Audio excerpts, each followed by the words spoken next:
Bien bonjour, c'est Config@33. On se retrouve aujourd'hui dans une vidéo qui va tous nous intéresser, axée autour du thème de la sécurité informatique des particuliers.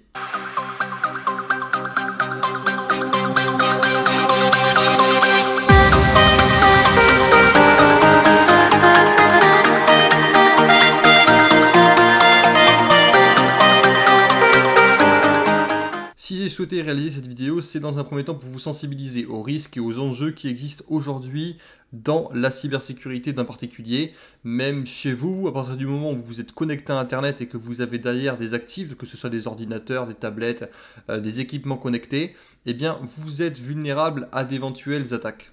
Toutes ces attaques peuvent prendre différentes formes.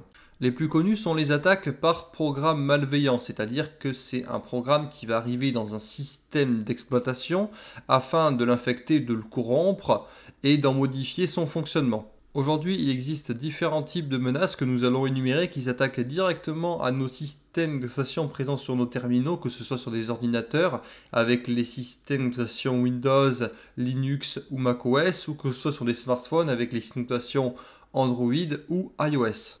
Petite parenthèse pour dire que je ne parlerai pas d'iOS dans cette vidéo, parce que c'est un système d'exploitation qui est très particulier et qui n'est pas corruptible par les attaques par programme malveillant tout simplement.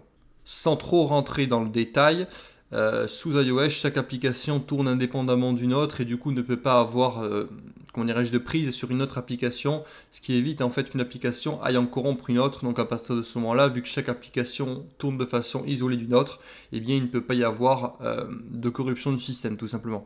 Tout d'abord, nous allons parler des différents types de menaces. Donc le ver c'est entre parenthèses le bon petit parasite qui va arriver dans un système, qui va être capable de se propager aux autres systèmes présents sur le même réseau que lui, et ce de manière automatique entre parenthèses, sans qu'il y ait d'exécution d'autres programmes ou quoi que ce soit.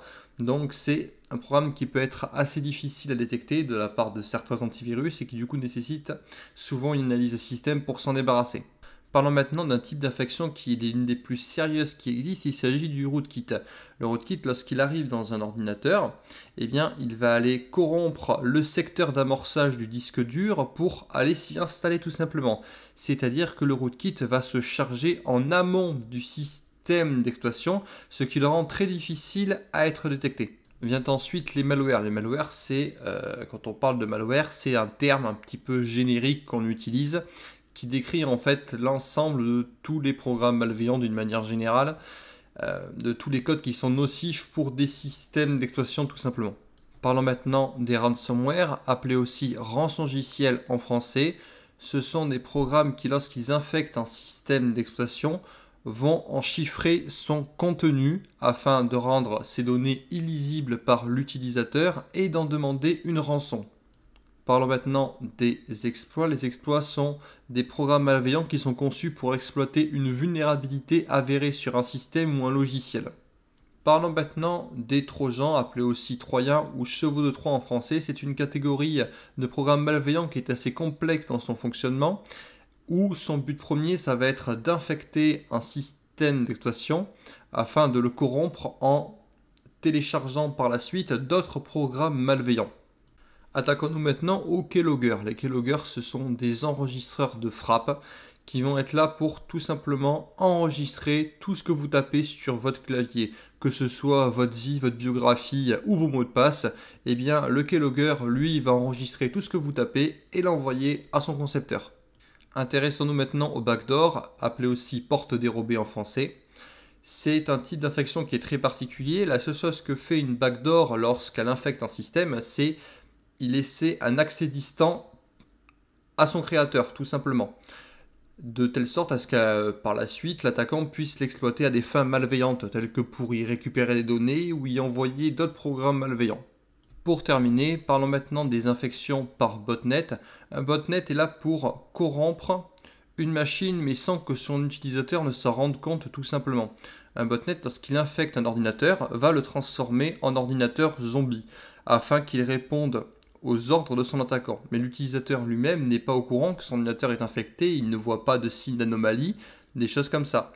Mais lorsqu'il le souhaite, l'attaquant pourra utiliser le botnet installé sur l'ordinateur pour effectuer certaines actions telles que des connexions vers des sites étrangers, des adresses IP, des noms de domaine.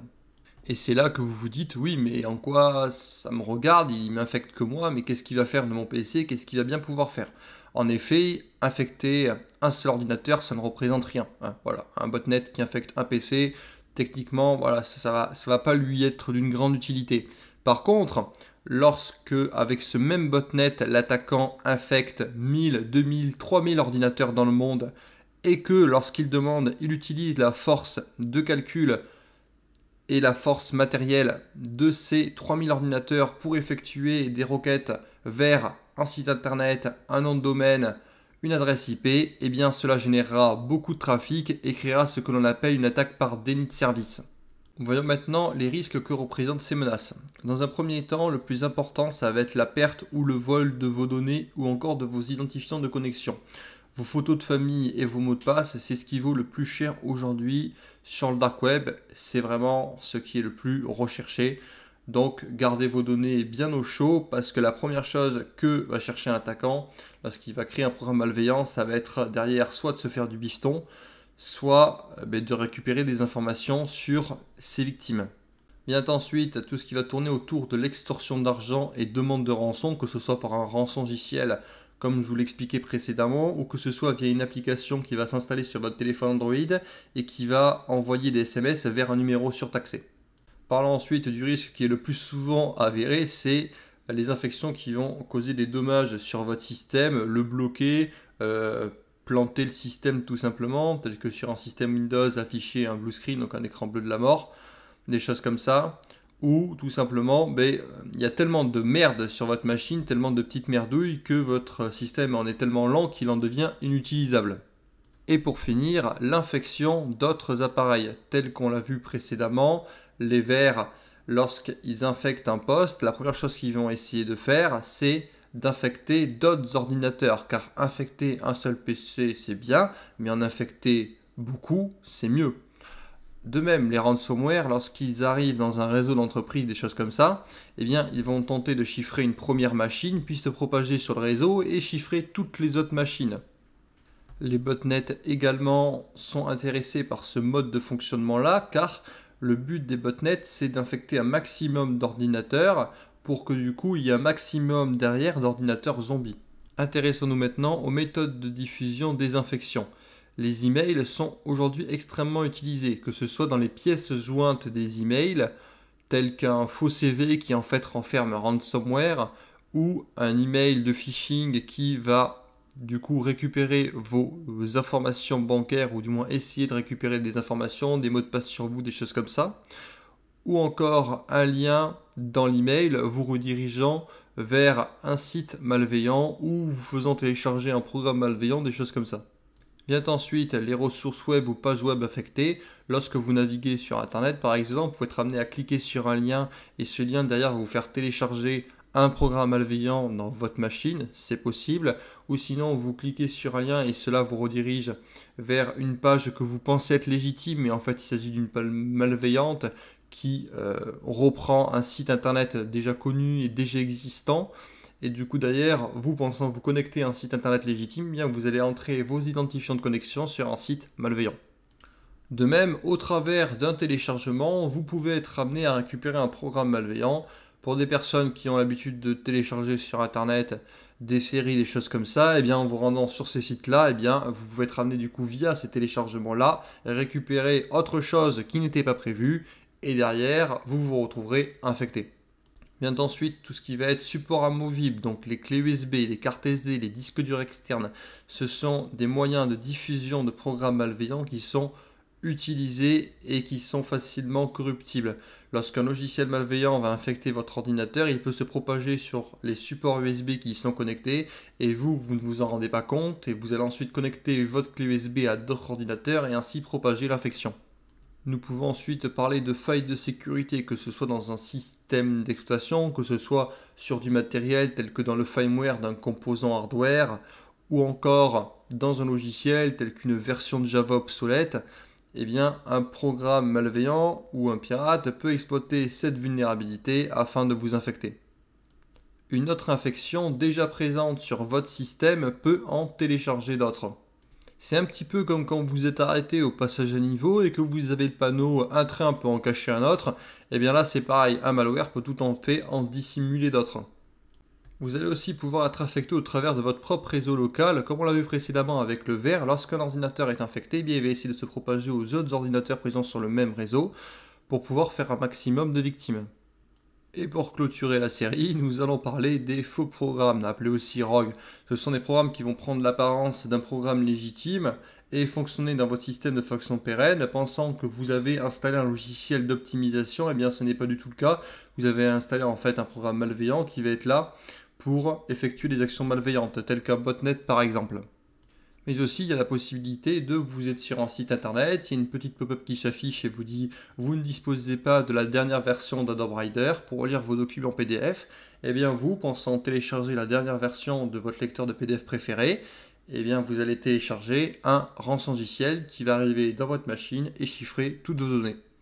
Parlons maintenant des moyens de prévention qui existent. Ils sont là pour réduire le risque d'infection. Le premier, ça va être vérifier les sources. Quand vous vous apprêtez à télécharger un programme, déjà avant de le télécharger, assurez-vous bien d'être sur le site de l'éditeur qui a conçu le logiciel. Maintenant, lorsque vous vous apprêtez à exécuter un programme et que vous avez un doute sur son fonctionnement, sur sa légitimité, s'il s'agit ou non d'un programme malveillant, eh bien ne l'exécutez pas. C'est comme chez vous, vous n'allez pas faire entrer n'importe qui dans votre maison. Et bien là, c'est pareil, vous n'allez pas faire entrer n'importe quel programme, lui donner l'autorisation de s'exécuter si vous ne le connaissez pas. Voilà, si besoin, il y a des outils comme Virus Total où vous allez pouvoir soumettre un programme à la base virale de 60 antivirus différents. Donc en faisant ce type d'action-là, eh bien ça élimine du risque et quand bien même vous avez toujours la possibilité de soumettre un programme à un éditeur antivirus pour que derrière il y ait une équipe d'analystes qui travaille dessus, décompose le programme et vous certifie ensuite par email s'il s'agit d'un programme légitime ou non légitime. S'il est malveillant, vous en serez également informé. C'est ça ce qui est intéressant. C'est derrière, vous ne devez pas sur votre machine installer des programmes que vous ne connaissez pas. Pensez à effectuer des sauvegardes régulières de vos données, car oui, vos données c'est ce qu'il y a de plus important, alors pourquoi ne pas les sauvegarder? Parlons maintenant des restrictions utilisateurs ou logiciels. La plupart des gens voient à travers cette phrase l'utilisation d'un contrôle parental. Mais un contrôle parental, qu'est-ce que c'est? C'est un programme qui dit je veux pas que tu fasses ça entre telle heure et telle heure, que tu exécutes tel programme, des choses comme ça qui sont là pour, entre parenthèses, garder votre enfant en sécurité, éviter qu'il aille sur n'importe quel site. Ça se comprend, il y a des gens qui le font. Mais la plupart des gens que je connaisse, déjà, ils disent comme prétexte « J'utilise un contrôle parental pour éviter que mon fils aille télécharger n'importe quoi ». Ça se tient. Mais déjà, ces gens-là, ce qu'ils ont, c'est que dans leur ordinateur, ils utilisent en tant que compte courant leur compte administrateur. C'est-à-dire qu'ils utilisent un compte utilisateur qui a des privilèges d'administrateur sur le système. Donc déjà, cela les décrédibilise d'une part, mais surtout, c'est un risque de sécurité majeur. Lorsque vous configurez un ordinateur, eh bien, vous devez créer un compte administrateur, mais ce compte administrateur-là, il va vous servir à une seule chose, faire la mise en route de votre ordinateur. Ce qui comprend installer un client antivirus, pourquoi pas, faire les premières mises à jour, mais surtout créer un compte utilisateur qui possède uniquement des privilèges d'utilisateur. De même, votre enfant doit avoir aussi son propre compte d'utilisateur qui possède simplement des privilèges utilisateurs.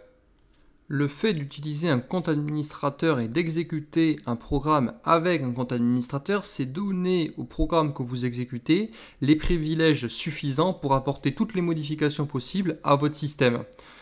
Donc, en exécutant un programme malveillant avec un compte administrateur, c'est lui donner la porte d'entrée vers l'accès à vos données, au contrôle de votre machine, à l'exécution d'un programme malveillant. Ça peut être plein de choses. Parlons maintenant de la sécurité des objets connectés. Tous les objets connectés sont vulnérables, il n'y en a aucun qui est infaillible, il y aura toujours un risque ou une nouvelle vulnérabilité qui peut apparaître du jour au lendemain. Mais je tiens quand même à souligner le risque que représentent les caméras et les micros connectés, qui vont vous permettre de surveiller votre maison pendant que vous n'êtes pas là.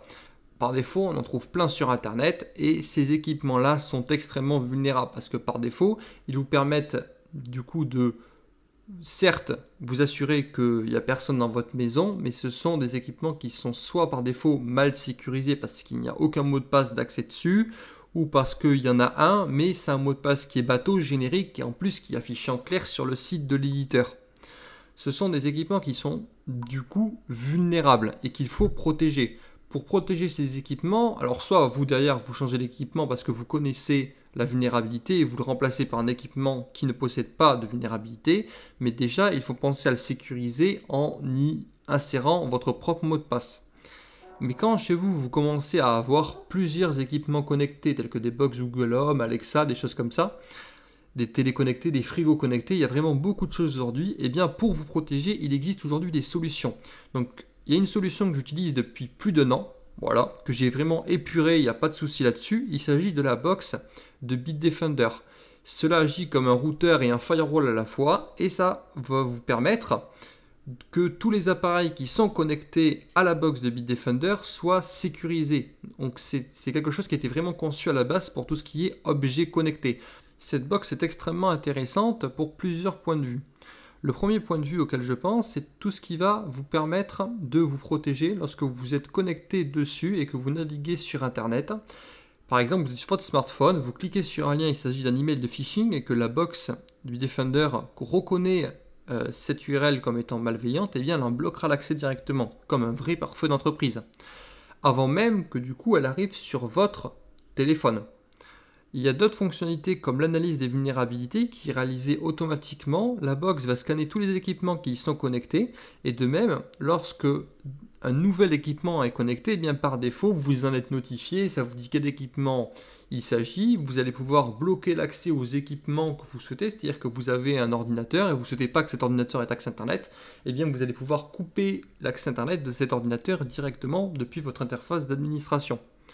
Il y a d'autres fonctionnalités qui sont extrêmement sympas, mais ce qui est cool, c'est que cela rejoint un autre programme de Bitdefender, c'est-à-dire qu'en prenant une box de Bitdefender, eh bien, vous allez avoir en plus un abonnement à Bitdefender Total, et du coup, cela va venir compléter la protection que vous allez installer en plus sur votre ordinateur, sur vos téléphones, et ce sont des outils de protection de votre vie privée, il ne faut pas l'oublier. Donc finalement, vous vous retrouvez du coup derrière avec un abonnement avec une box Bitdefender qui du coup vous fournit une protection chez vous pour votre réseau domestique et qui derrière vous offre également une protection pour tous vos équipements, vos ordinateurs, vos tablettes, vos smartphones. C'est quelque chose qui est vraiment super sympa. Et une dernière fonctionnalité de la box Bitdefender qui est super simple à mettre en place, c'est un réseau Wi-Fi invité. C'est-à-dire que quand vous allez recevoir du monde chez vous, eh bien vous n'allez pas leur donner votre code Wi-Fi personnel de votre réseau privé domestique. Non, vous allez pouvoir générer en quelques secondes un réseau Wi-Fi secondaire avec un mot de passe que vous pouvez choisir également et leur donner l'accès à ce réseau Wi-Fi secondaire. Ce qui fait que quand ils viennent chez vous avec un ordinateur ou un téléphone qui est vérolé, n'aille contaminer les équipements qui sont présents sur votre réseau Wi-Fi principal. Et c'est quelque chose qui est extrêmement simple à mettre en place. J'ai même pas mis 5 minutes pour configurer la box. Donc ce n'est pas une vidéo de placement de produit ou quoi que ce soit. J'indique juste qu'il existe aujourd'hui des solutions pour se protéger. D'ailleurs, Avira, pour ceux qui connaissent, c'est un éditeur antivirus qui est en train de développer la même solution, à leur sauce, et qui à peu près va faire les mêmes fonctions. Ce que je veux dire, c'est qu'aujourd'hui le monde change et tout le monde est en train de prendre conscience que les objets connectés peuvent représenter un risque pour votre vie privée. Étudions maintenant les différents moyens de protection qu'il existe. Donc que vous utilisiez un smartphone fonctionnant sous Android ou un ordinateur exécutant un système d'exploitation Microsoft Windows ou une distribution Linux ou que vous fonctionnez sous macOS, il vous faut impérativement utiliser un antivirus, qu'il soit gratuit ou payant. Par défaut, il vous en faut un. Sous Windows maintenant, il est intégré nativement un antivirus qui s'appelle Windows Defender, qui pourra vous assurer une défense de l'ordinateur en version gratuite, c'est-à-dire que vous devez quand même, vous d'ailleurs, être conscient de ce que vous faites, c'est-à-dire que vous êtes un utilisateur qui connaît les dangers d'Internet. Sinon, bien entendu, je vous invite à utiliser ce qu'on appelle une suite de sécurité, donc un antivirus qui va être payant et qui va vous offrir un niveau de protection supplémentaire pour mieux protéger votre système, votre ordinateur et surtout garder vos données bien à l'abri. Maintenant, pour ceux qui utilisent un iPhone, qui fonctionne du coup sous une distribution iOS, sachez qu'il n'est pas possible d'installer et de faire fonctionner un antivirus sur iOS. Pourquoi? Parce que chaque application est isolée l'une de l'autre et du coup installer une application qui permettrait de scanner les autres applications, c'est pas possible car chaque application est isolée et ne peut pas communiquer avec d'autres applications. Maintenant, ce que vous pouvez faire, c'est installer des applications qui sont conçues par les éditeurs d'antivirus mais qui ne vous permettront pas de scanner votre téléphone. Ça vous permettra seulement d'améliorer votre vie privée avec une protection contre le phishing, une connexion en VPN et pourquoi pas des applications anti-vol pour vous permettre de retrouver votre téléphone en cas de perte ou de vol. Nous allons aborder maintenant les mises à jour et les correctifs de sécurité. Il est très important de les installer. Que vous utilisiez un ordinateur ou un smartphone sous Android ou sous iOS, un ordinateur qui fonctionne sous Windows, Linux, macOS, il faut installer les mises à jour et tous les correctifs de sécurité pour rester protégé et patcher les failles de sécurité. De même, mettre à jour les applications qui fonctionnent sur vos appareils, c'est quelque chose qui est extrêmement important. Pour tous ceux qui ont des versions de Java d'installer dans leur ordinateur qui fonctionnent sous Windows, pensez bien à vérifier régulièrement que vous possédez bien les dernières versions de Java. Il existe aujourd'hui beaucoup de vulnérabilités qui exploitent Java, de même qui exploitent des failles sur Adobe Reader, des choses comme ça. Il faut vraiment derrière que vous vous assurez que tous les logiciels qui sont installés, que ce soit sur votre ordinateur ou dans votre smartphone, soient à jour. Nous allons maintenant aborder un thème qui va fâcher beaucoup de personnes, c'est l'utilisation de mots de passe forts qui n'est pas respecté dans 90% des cas. Pensez bien à utiliser un mot de passe différent pour chaque type de connexion, que ce soit un mot de passe différent pour vous connecter à votre ordinateur, un autre pour accéder à un réseau social, un autre pour accéder à votre boîte email. À chaque fois, utilisez un mot de passe différent. Au minimum, pensez à utiliser 12 caractères déjà. Utilisez des chiffres et des lettres, des majuscules, des minuscules. Insérez bien des caractères spéciaux. Voilà, vous faites quelque chose qui est assez complexe. Et derrière, pensez bien à utiliser des mots de passe différents surtout. C'est extrêmement important parce qu'utiliser un mot de passe complexe à 24 caractères, mais l'entrée partout, ça ne sert strictement à rien. La personne qui récupère ce mot de passe-là, derrière, du coup, elle va pouvoir se connecter à vos différents services. Une fois qu'elle a accès à votre boîte email, elle va chercher à voir sur quel type de site vous êtes connecté et elle va ensuite essayer le même mot de passe et bingo, la plupart du temps, ça marche. De même, pensez bien à utiliser les applications de double authentification, que ce soit la double authentification par SMS ou avec des applications telles que Microsoft Authenticator ou Google Authentificator. Ce sont des fonctionnalités aujourd'hui qui deviennent de plus en plus indispensables et pour sécuriser des services critiques tels que des réseaux sociaux ou vos boîtes email, c'est quelque chose qu'il est plus qu'utile d'utiliser. Et pour finir, je conclurai par le chiffrement de vos appareils, que ce soit votre ordinateur ou votre téléphone. Pensez à utiliser les fonctionnalités de chiffrement qui sont fournies par les constructeurs de vos appareils. C'est extrêmement important. Que vous utilisiez Windows avec la fonctionnalité BitLocker ou avec les fonctionnalités natives que vous pouvez retrouver sur iOS ou Android, en chiffrant vos appareils, vous allez vous assurer que en cas de perte ou de vol, eh bien, la personne derrière ne puisse pas accéder ou récupérer vos données, tout simplement. Donc c'est un gage de tranquillité. Et tant qu'on y a parlé des données, un point très important aussi, mais pensez bien à faire des sauvegardes de vos données sur différents types de supports. Parce que oui, un téléphone peut tomber dans l'eau, un ordinateur peut dysfonctionner et le disque dur peut tomber en panne avec toutes les données qu'il contient. Donc pensez-y, faites des sauvegardes, c'est important. Cette vidéo est terminée, j'espère vraiment qu'elle vous a plu. Pour encore plus de vidéos, n'hésitez pas à vous abonner à la chaîne. C'était Configure Boss 3.